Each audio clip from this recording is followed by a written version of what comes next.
Hang on, I'll have to come in a bit closer. Dave has now riveted the intercostal to the stringers on the port side of the floor. Okay. So I've put them all the way along that stringer there, so these intercostals are now connected to it.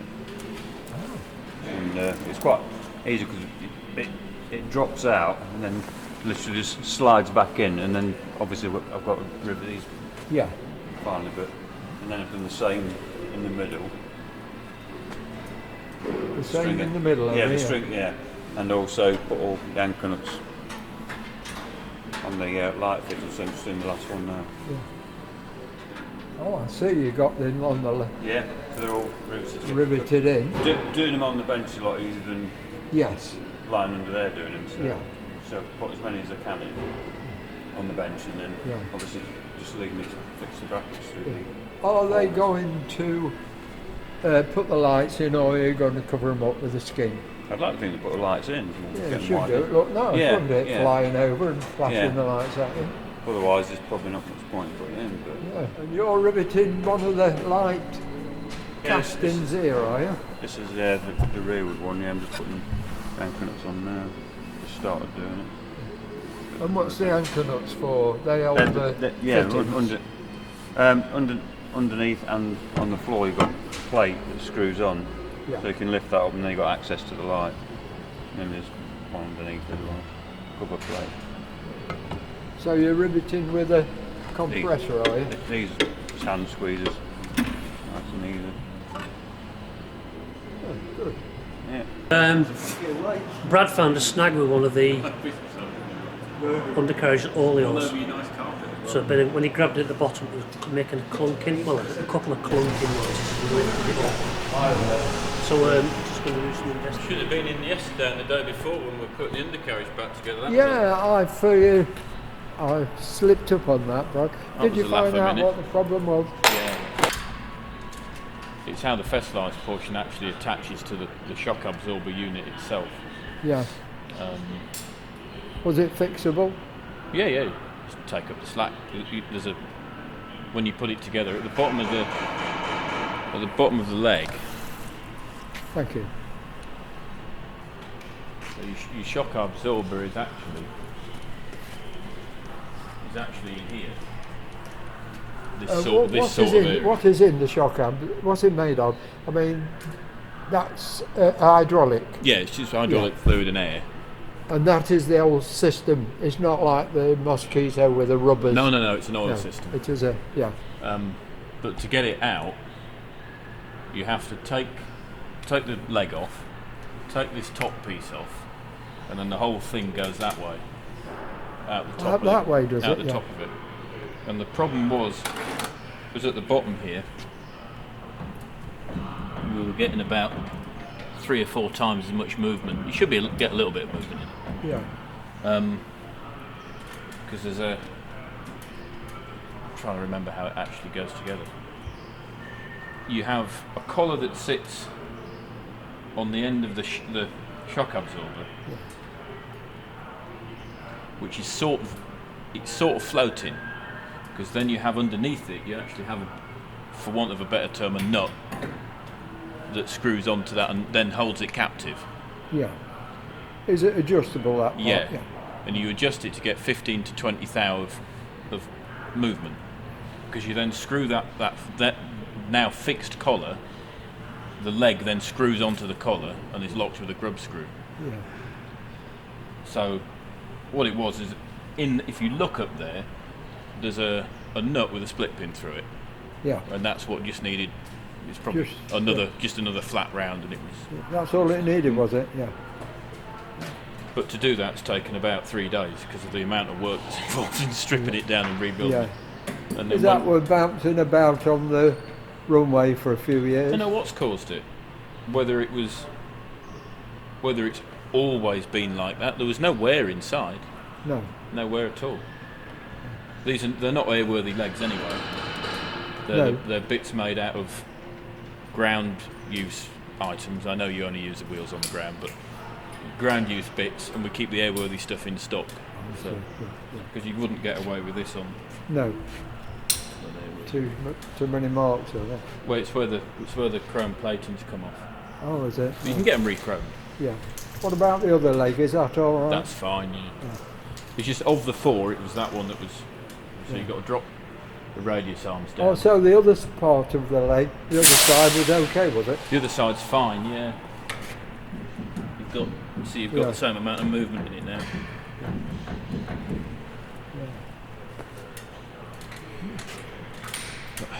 And then when you've got to drain the leg to remove everything. Yeah. And then when you fill it, you've got to fill it through here. And you put your hydraulic fluid in. Your legs at this point, your oleos will be up to about here. This will come up. You put your fluid in, and that pushes the legs all the way down, so it's then full of fluid. Yeah.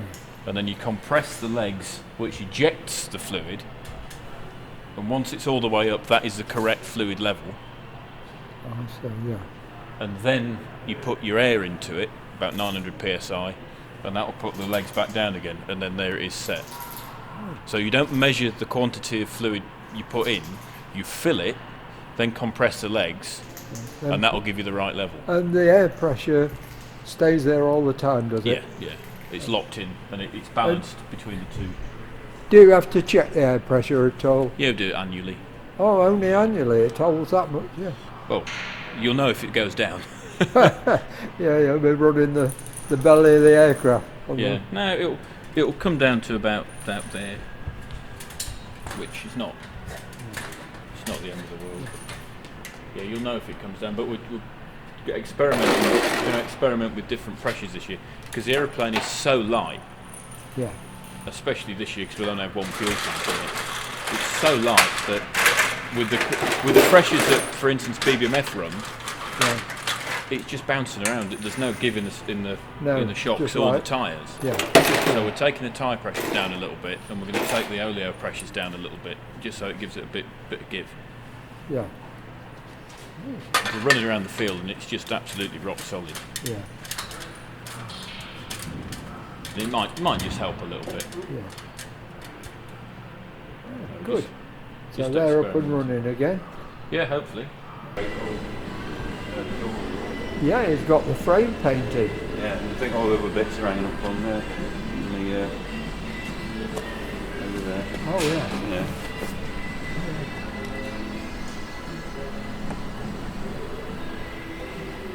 This is part of the frame for the number 3 fuel tank bay. This is what John's working on.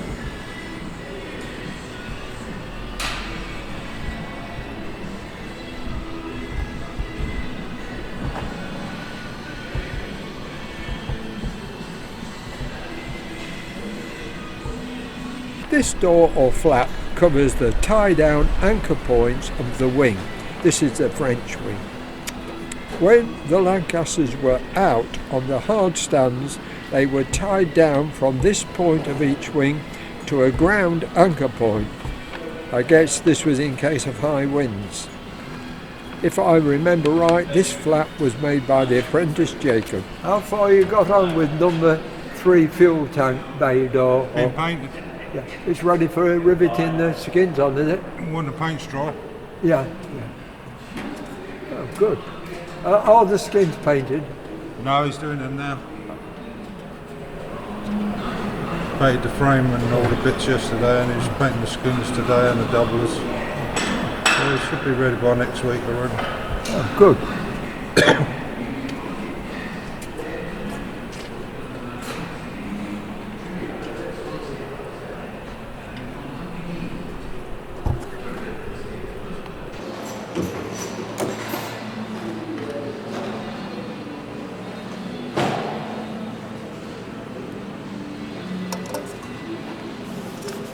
That's for the anchor nut. Yeah.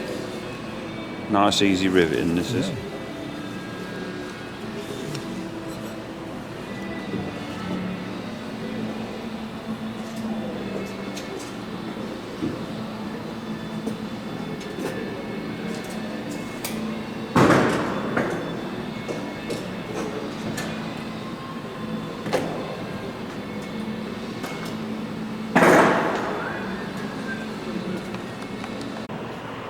Okay, we've got the first inner beam in place.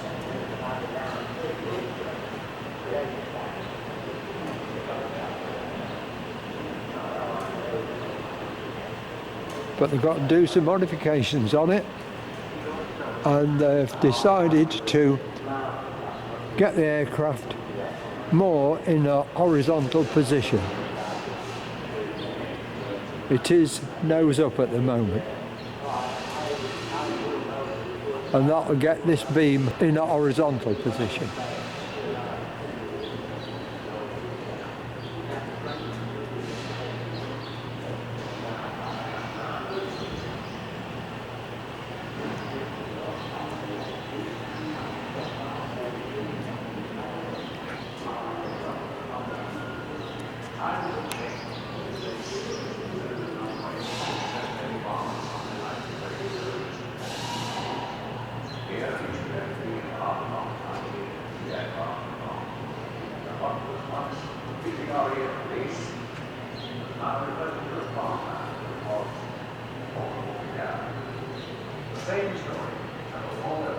The outer beam yet is not up.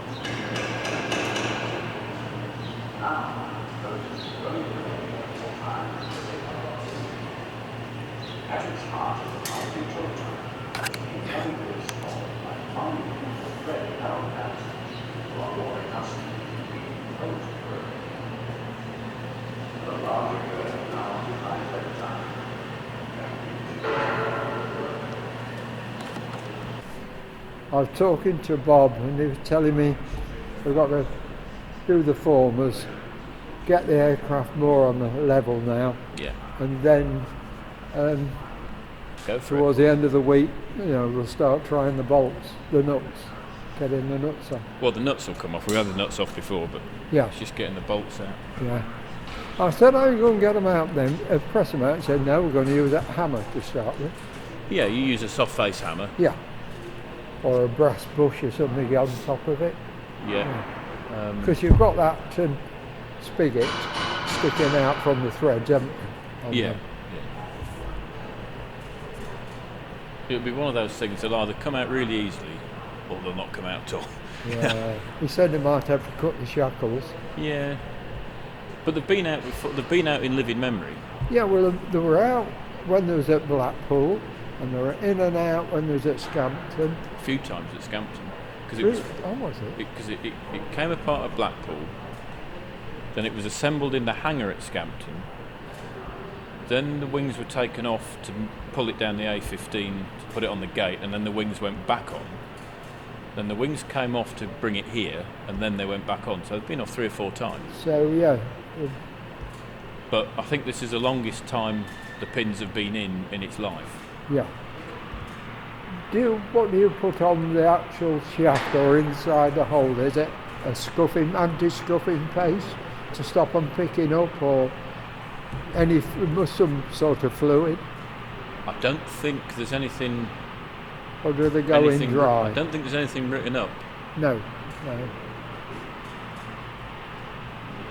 I don't think there's anything written up. I'll try and get it. I shall come Tuesday again. There might be a bit of movement around it, and then. There'll definitely be movement Tuesday. I mean, there needs to be some modification to that former. Yeah. And obviously we've got to level the aeroplane. Yeah. Like you say. Yeah. It certainly looks a lot tidier up there now on the front of the nose with the wiring. You think? To what it was a right jump. It tidied it up a bit. Needs more.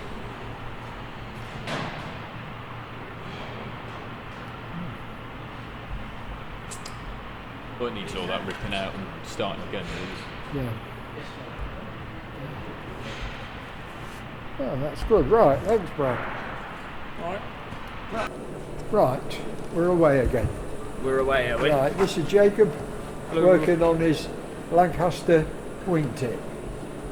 So these are primed Yeah. and they'll be painted black when it's complete. Yeah, it'll be painted black.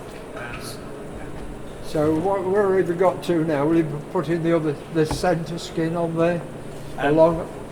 So I'm not going to put any of these skins on yet because I need access to get to the back drill through this rib and to rivet up with the block this rib here. But I can put a lot of these skins on with tack rivets because I don't need access in there anymore. If I was to rivet these on, then it impede me because I wouldn't be able to get in at the back there to get at the rivets. And as I say, when you come to riveting on a skin this size with two bends, horizontal and vertical, will you say you'll start in the middle of the skin, work out? This skin is actually fairly flat. It's only on the top, on the upper side, that it's got the curves in it. Oh, it's not so much curve. No, it's barely any on the lower side because that's where you get your lift from. But yeah, I'll still start in the middle, no matter what the skin is, and sort of work my way out. Right, Jacob, I'll let you get on. Thanks very much. Cheers, Nev. Is it coming up for lunchtime? I think it is coming up for lunchtime. I'm starting to get hungry, mate. Thanks, Jacob. Cheers.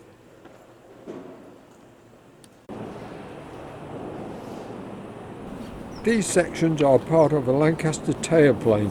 They've just arrived and I'm guessing that these could be spares.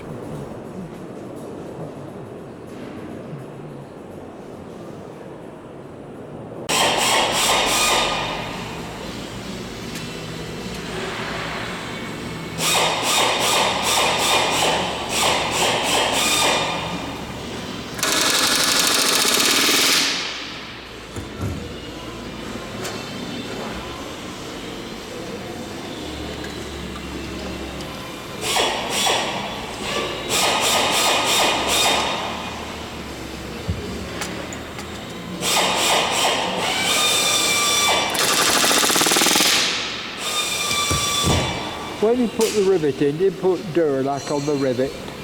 No, just between the joint, but when, as you can see through there, it gets in the hole anyway. So, but when I push this through, you have to wipe the Duralac off the tail of the rivet. Otherwise, when you racked it, it just slips and you get a tail. Oh, you can see the Duralac in the hole, can't you? Yeah. So you put the rivet in and... Yeah, and clean the tail off and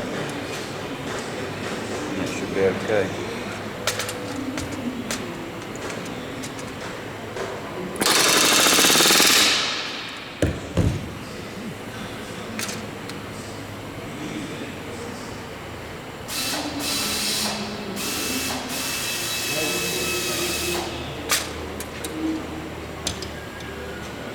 You have to watch you don't bend the thing, don't you? Oh, we're all right.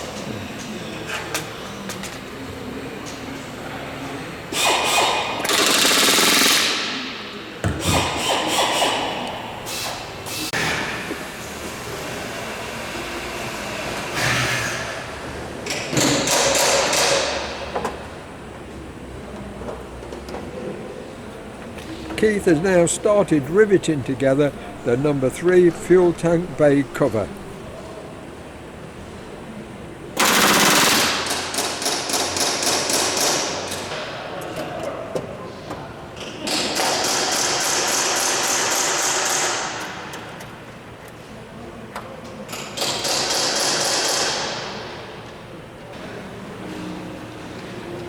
So when you've riveted all this stringers in and whatever, the framework, will you have to drill the outside when you offer it up? No, I'll drill it before I offer it up. Oh, will you? Yeah, because the top one's frank. So I'll drill it in this, and then put it up and then drill straight through.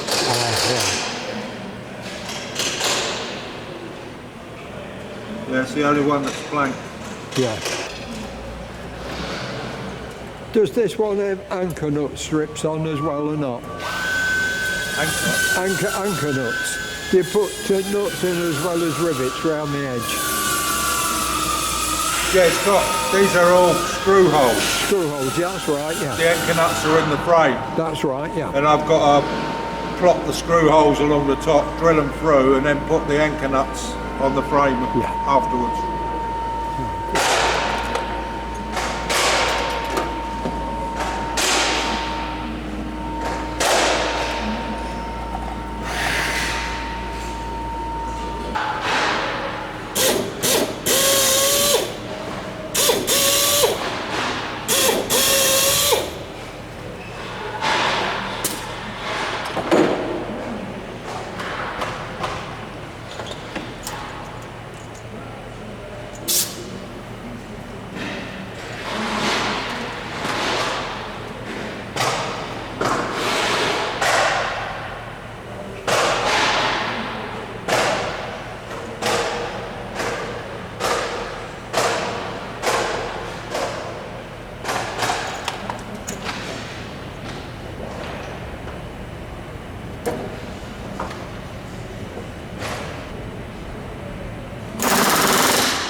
How are you getting on then, Terry?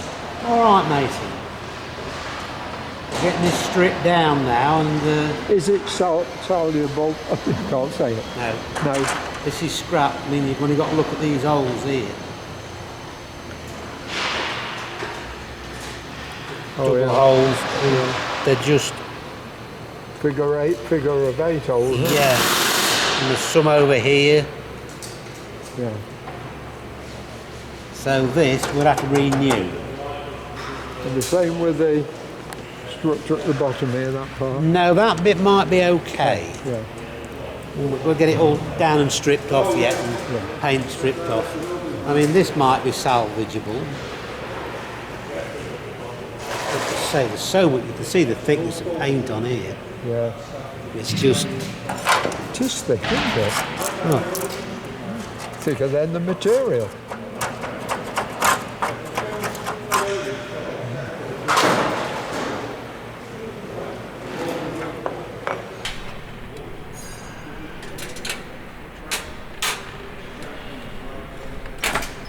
Is this the one you've just been working on, this? Yeah, just putting it back into place now. Intercostal? Yeah, slotted it back in. All riveted up. Now just leaving this to do, once everything's ready, drill these brackets off, Yeah. connect them to the formers. So, it's another job out of the way. I don't ask if the stringers have come down.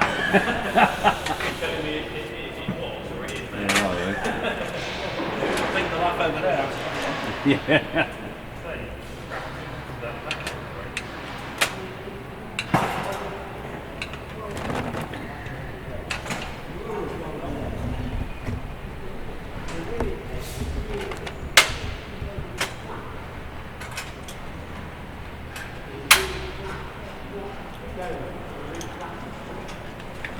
Quite a lot to this floor actually, building it up.